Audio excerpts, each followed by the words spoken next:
maybe 38 minutes. We'll see. See how lucky I am. Okay, so the Gemara on Kuf Ches Amud Beis. It's a very challenging Gemara. It's Dini Mamanis at its best in a sense. Rabbi Zuckerman.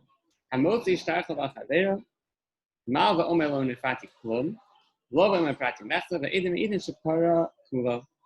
הרי זה נשבע בגובה מחצה מנחת מתכוון, אבל ממשובדים לו, דאמרי עננה עידן סמכינה.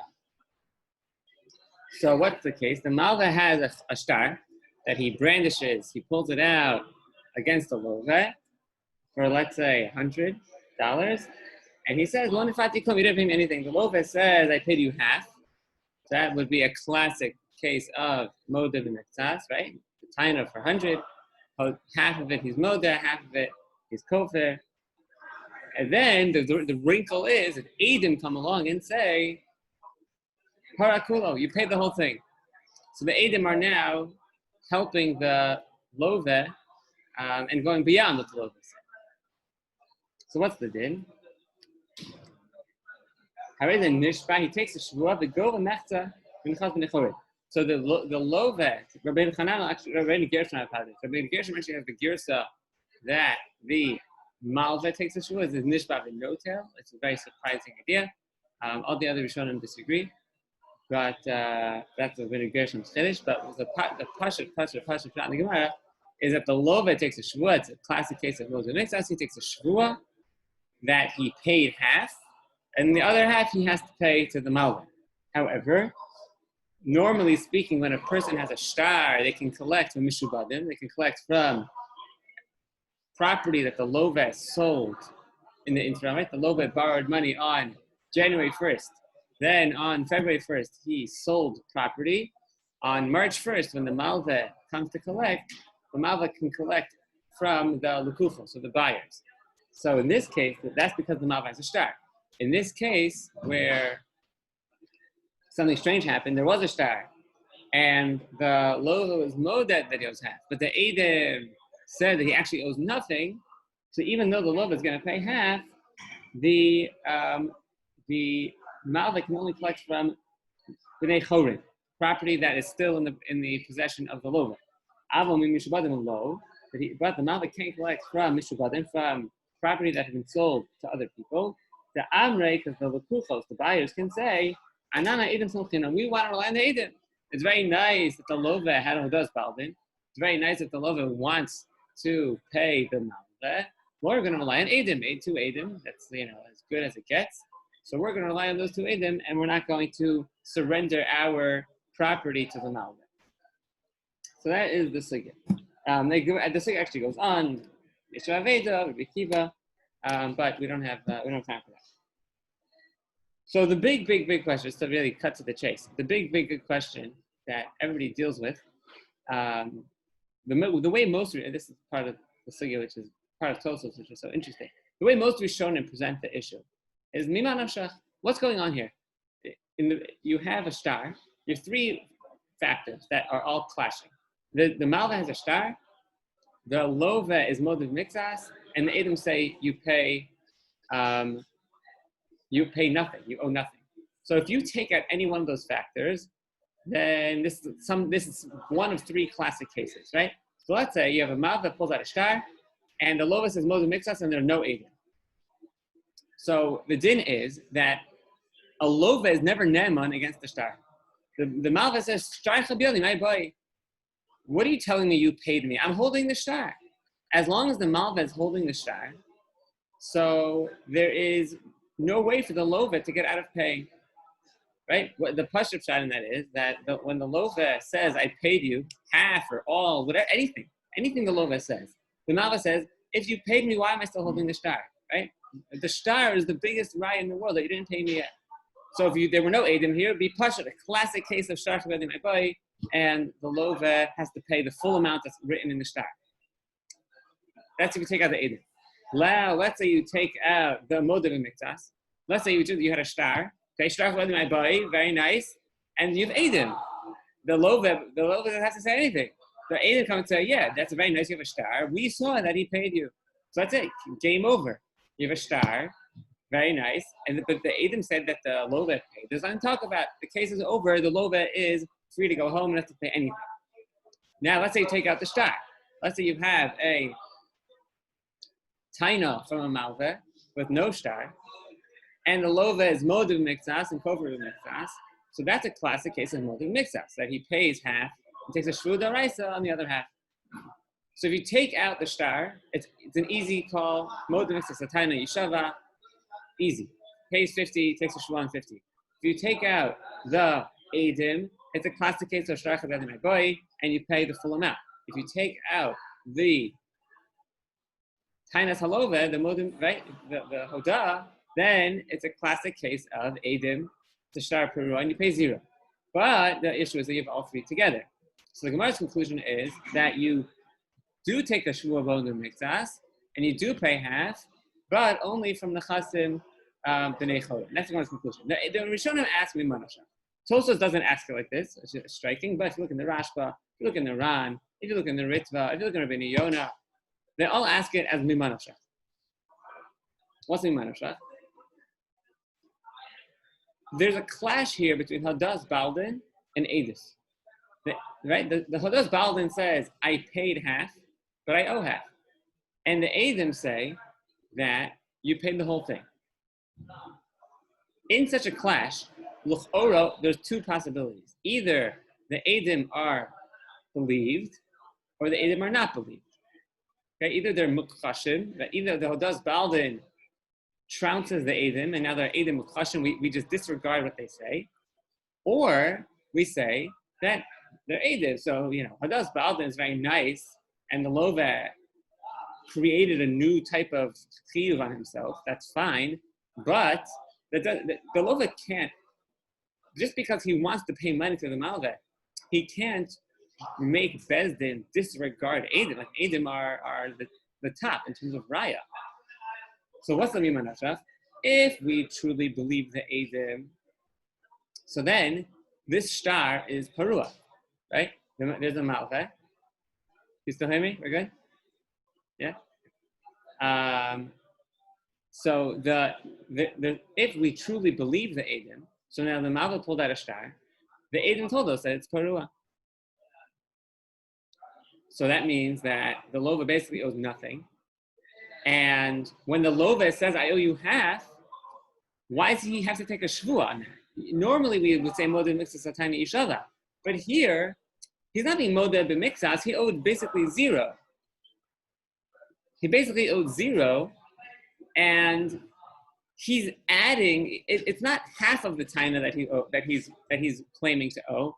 He's basically inventing the entire chiyuv on himself. So it's now, we should make him pay because he says he owes the malva, so Hodas Baldin, he has to pay. But why does he have to take a shvuah? That's one side. That's one side of the manashach. And if you're going to tell me, well, we don't believe the Edim because the Edim are mukhashim, because the Love was moda that he only paid half. So the Edim said he paid the full amount. So we disregard what the Edim say. Well, if that's the case, if the Edim are mukhashim, then shtar really might buy. Then the shtar, who said the shtar is parua? With the lova? We don't believe the lova. In any regular case where there's no edim, if the malva has a shtar, and the lova says, well, I paid you half, you don't take a shvua, you have to pay the full amount. We don't believe you. You only take a shvua when we believe what you're saying. You take a shvua to back up what you're saying. But shtar blows the hodah of the lova out of the water. So, if the edim are still relevant, if their edus is registers in Bezdin, then the lova has to pay because he was modeh. But why does he take a shvuah now? It's not miktas. It's just he was modeh to the full amount that he could possibly owe because he started at 0. And if the edim are mukhashim, we don't accept the edim, then why is the lova even neman to take a shvuah? The lova should have to pay the full amount. He shouldn't be able to take a shvuah modeh miktas. We should say, shtar chaviyadi, my bone. That's the kasha that the Rishonim ask on this again. To complicate matters, just one drop, the chronology of the case is also a little strange. we talk about, the Rishonim are all talking about whether the Eidim are accepted in court and how the Kaina of the Loveh interacts with the Eidos of the Eidim. But the truth is that it's pretty much meduyak in the Gemara like this.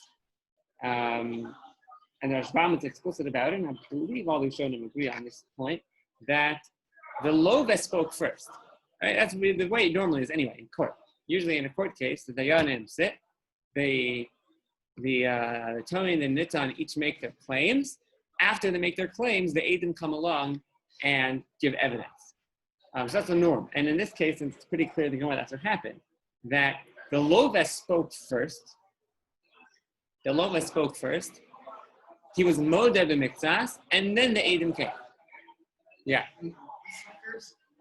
The Malva spoke first. Yeah. Probably the Malva spoke. Usually that's how it works. I mean, the Toei makes his taina. You owe me.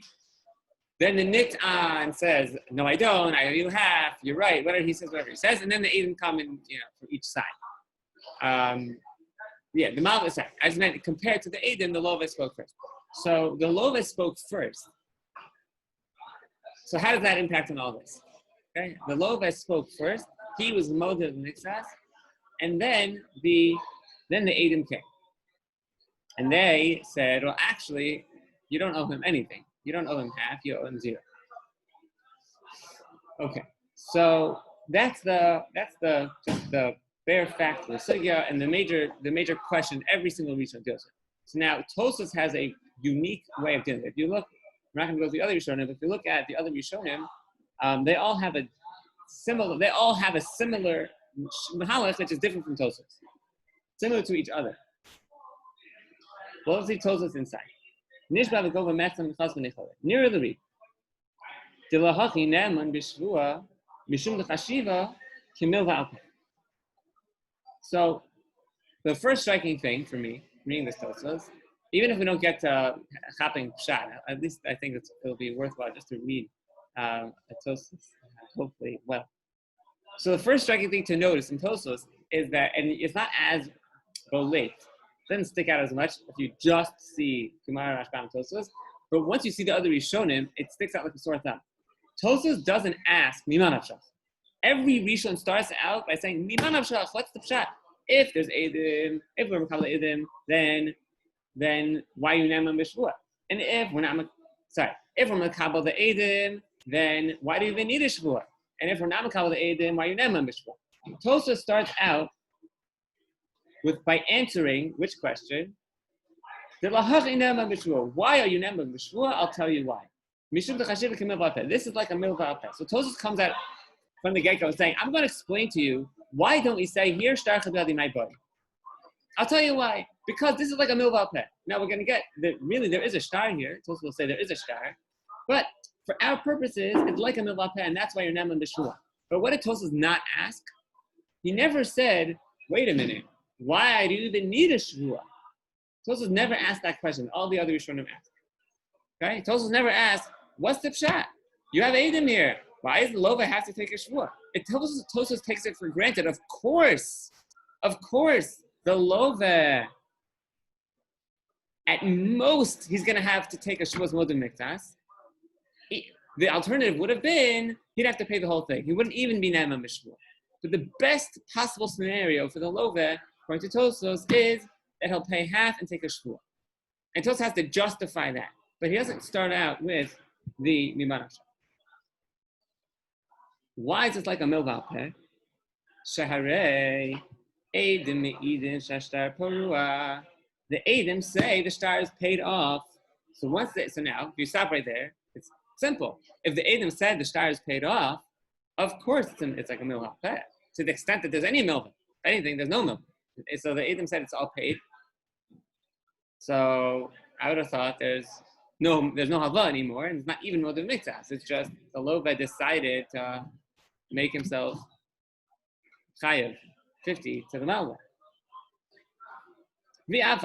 So why is there a rekel?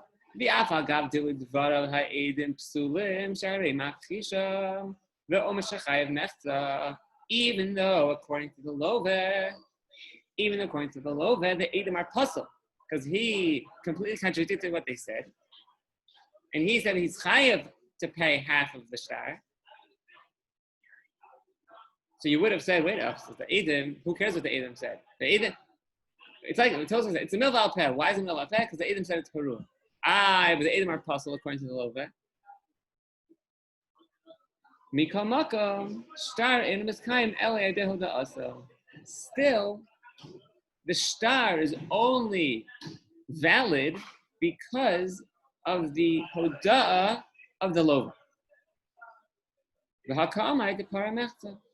And this Lova said, I paid half. So what Tosos L'chora is saying, a pesha asa, a pesha hitir. Pesha asa, pesha hitir. The Lova, what? We ever see the position of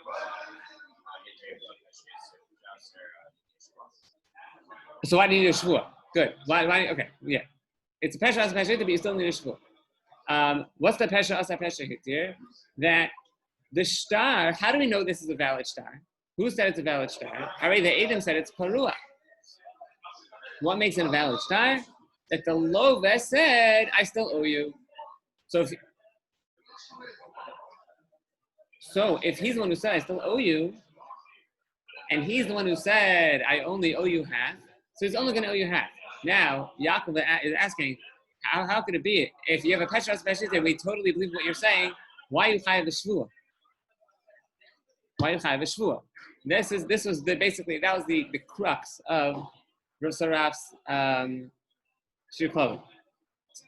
Just to boil it down, if you have, what are we saying now? We're saying that Lagabi the Mammon, the reason we don't say Shtarach Leda my boy, the reason that you don't have to pay the full amount is because HaPesha Asa HaPesha Hitir. So believe the Lova that he's only chai, since you wouldn't have known you had a shtar if not for the Lova. If not for the Lova, this would have been a shtar perua. You wouldn't have had to pay anything. So to the extent that he is creating the fee of mammon on himself, so he's only going to pay half. He doesn't have to pay the full amount. Frekt Yaakov and Frekt Sarah also.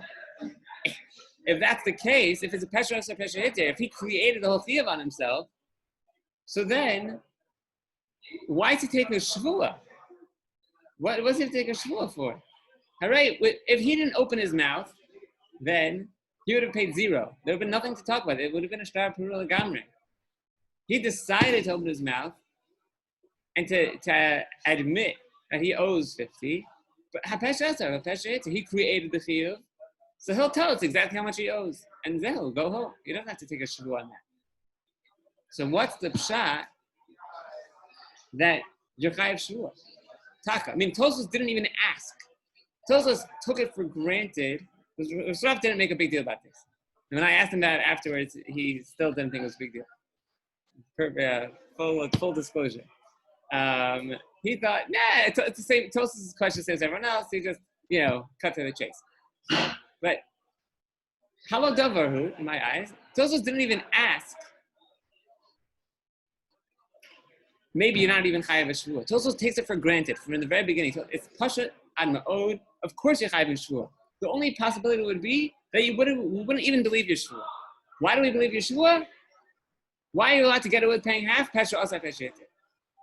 But if in Cain, so you should also have to. Then your pesha asa should also get you out of taking a shvuah. That's Tosos. That's the question that's omitted Tosos. So I'll tell you what Rav said. I'll come first, and then if we have time, maybe I'll suggest something a little bit different. Rav wanted to say as follows: how does a pesha asar work?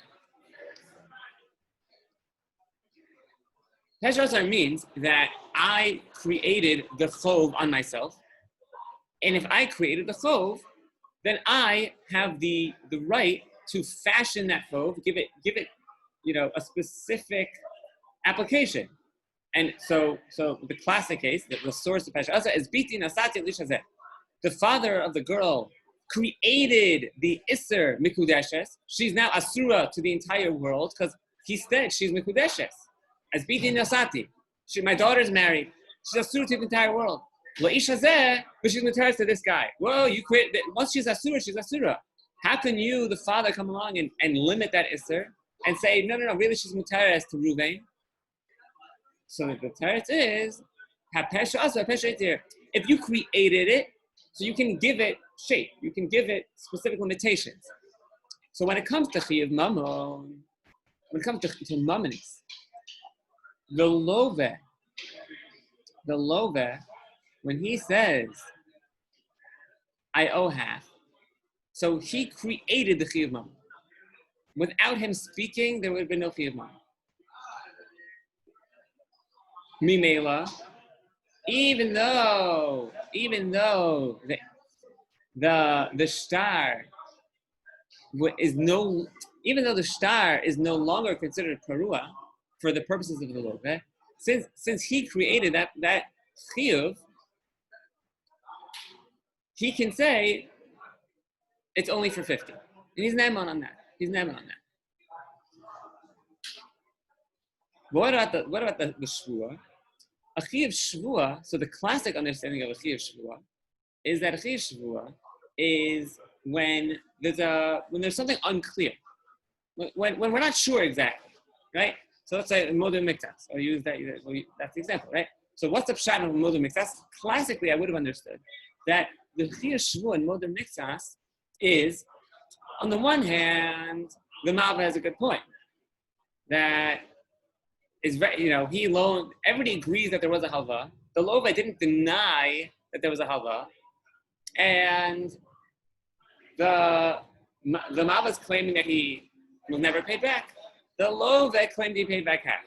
So there's a famous svara that Rabbah says, I won't go into now, that really the Lova wants to be kol v'rakol, but he wasn't kol v'rakol, maybe because he's afraid to. So Sachakol, the Lova said he owes 50. So Bezdin says, well, we're not sure. Again, this is not Bezdin inventing it. It's a din d'oraisa. But what's like the svara of it? What's the shul coming to accomplish? So I would have thought that the Torah told us, you're going to be misupuk. You're not sure. So if you're not sure, so the shvua is a birur. If the Lova is willing to take a shvua, we'll believe him. Right? So there's a chisaron in the monos. The Lova made a taina, I only have.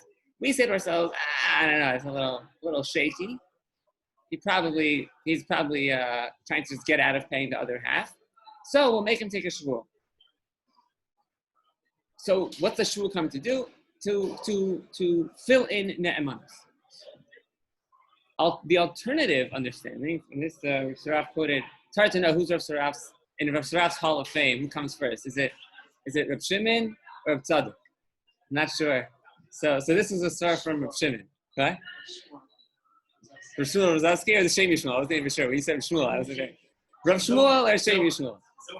The Zohar Kadosh, Avada. After the Rashbi, who's next?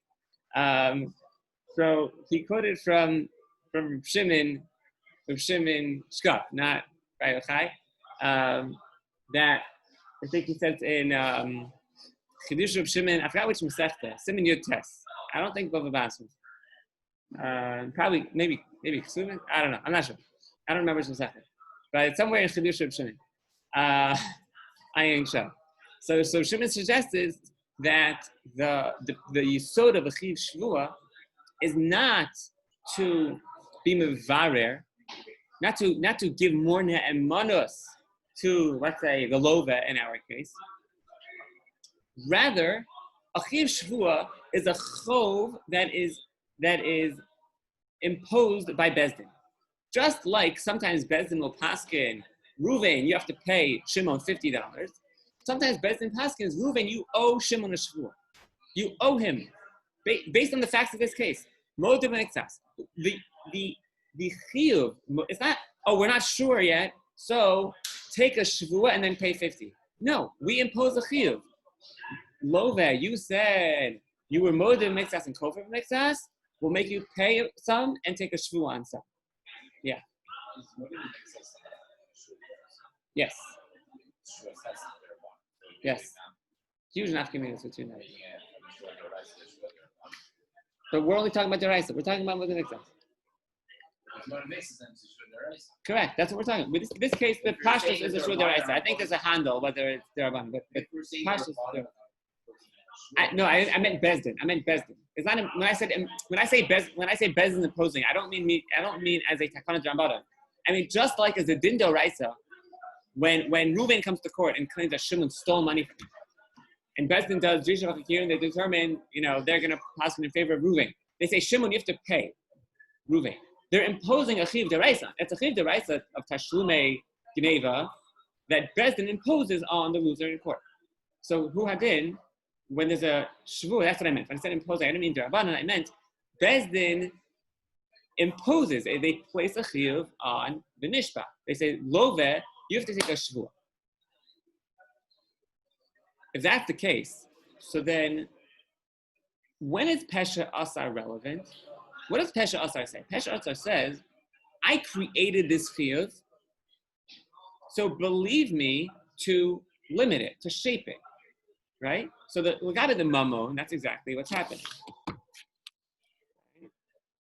Lagabe the Mamon, that's exactly what's happening. That the Lova says, I created this, without me, this is a shtar parua. Without me, I don't know a thing. But I'm going to tell you how much money I owe. So we believe what he says, because he created the whole Chi of Mamon. But when it comes to the Shvua, how does the Shvua work? That Bezdin says, let's say, if the shvua was because that we were concerned about the nemanus of the lova, right? If we would say to ourselves, lova, we're not sure if what you're saying is true. On the one hand, you, the malva said you owe money. On the other hand, you say you only owe half. So, what role do the Eidim play? Let's say, what's the pshat that you don't take a shvua when they're Eidim? Right? If you have Eidim in your corner, you don't take a shvua. Right? So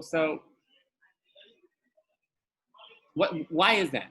So if a shvua is for the purposes of ne'emanos, so then you'll say, well, the reason you don't take a shvua when they're Eidim is because there's no chiyuv shvua b'chla.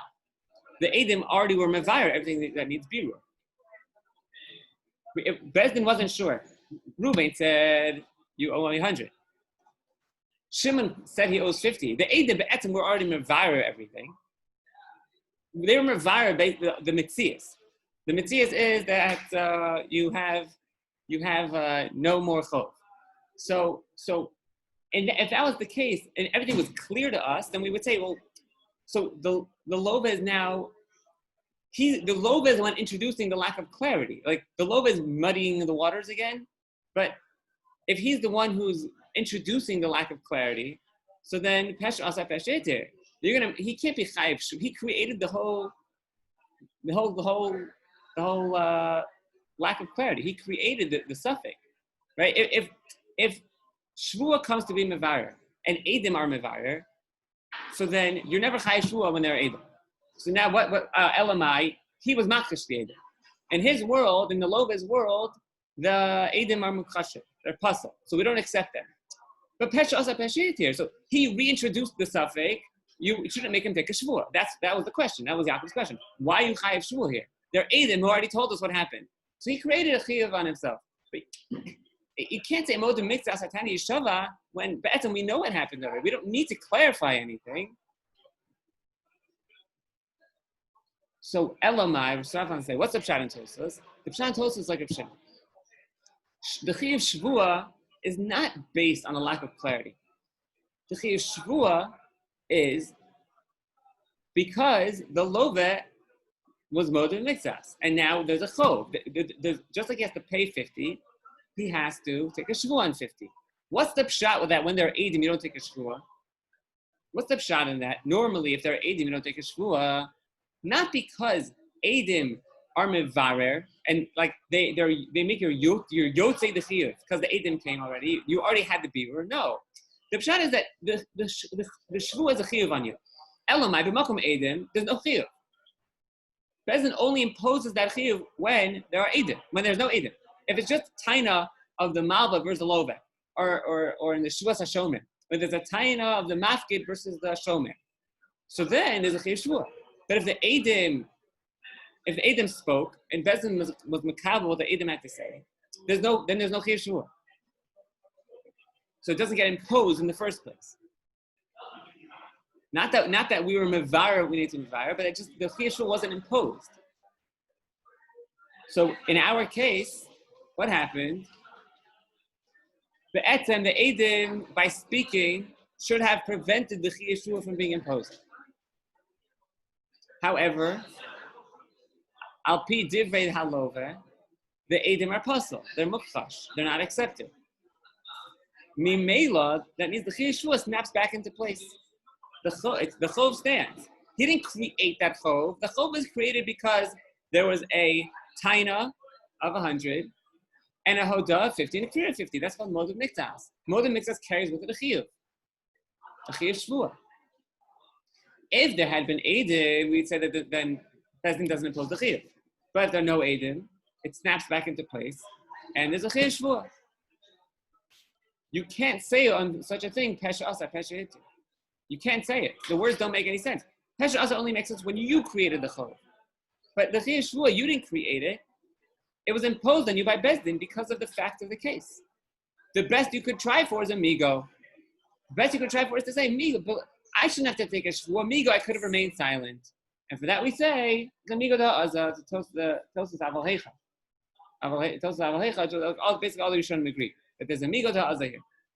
So you can, you could say, well, believe me, that I shouldn't need to take a shvuah because I could have remained silent. So we say, no, you wouldn't have remained silent. Let me go to Azan.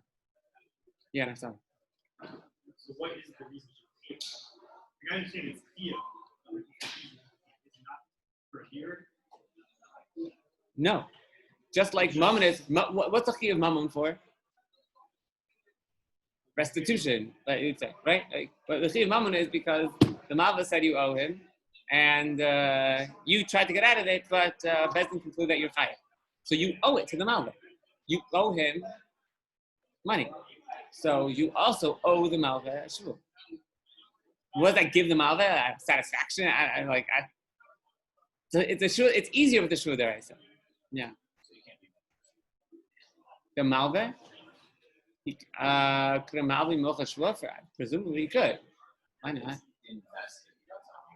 Why is the Malva? I mean, the Malva can retract his whole tviyah on the lova. The chiyuv shvuah only starts because the Malva wants something from the lova.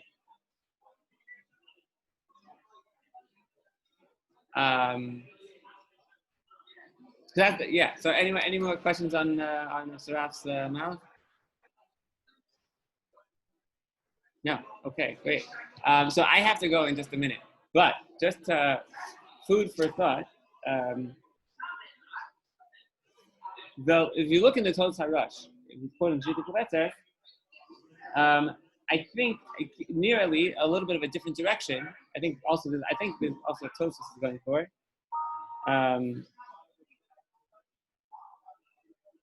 The Todos HaRush, the way he introduces the question is that he says, given that the Love spoke first, and the Love, it's not just that there's a steer between what the Love says and what the Edom say. He says, Heyach toel edus on the Love. How could the edus help the Love? V'alo mikodem she'idu hikchisha ve'lo nitkab edus on klal. Before the Edom even opened up their mouths, the Love was machish them. He preempted them. Lo nitkab edus on klal. What they have to say is not accepted at all.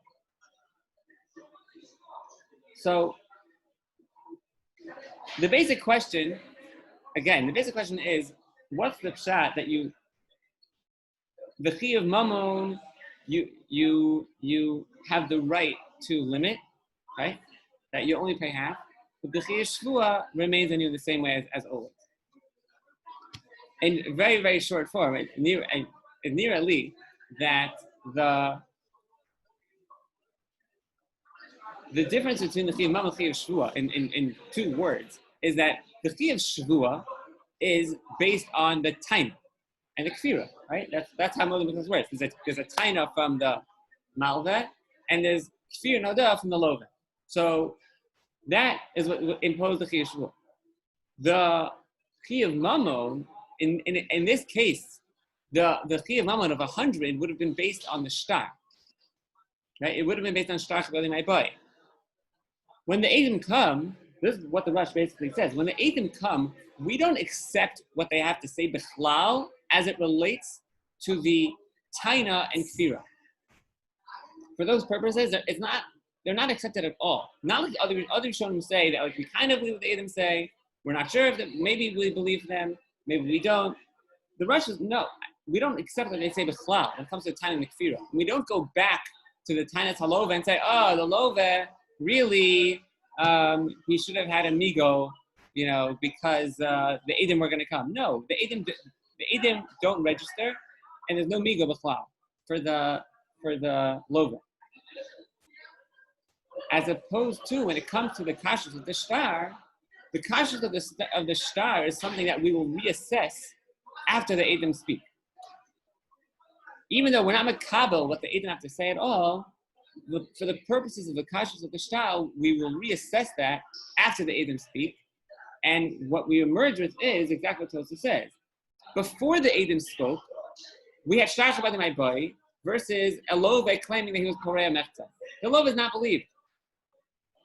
After the Eidim speak, we say to ourselves, it's not that we're makabel their Eidos, but we say to ourselves, if not for this Love, we would have a shtar, which is not Mekuyam, and Mimela, this Love turns into the only source of kashrus for the shtar. And we look back and we say, when he said, I owe half, that was actually a pesha asar pesha. There's a lot more to explain about that, but I have to go. It's been a pleasure. I hope the last part wasn't too, I don't know, leaving you on high and dry. I don't want to leave you guys on a cliffhanger, but I don't think I did. But at least there was some how you can enjoy, take it to the bank, and Hashem, maybe next Thursday we will meet again.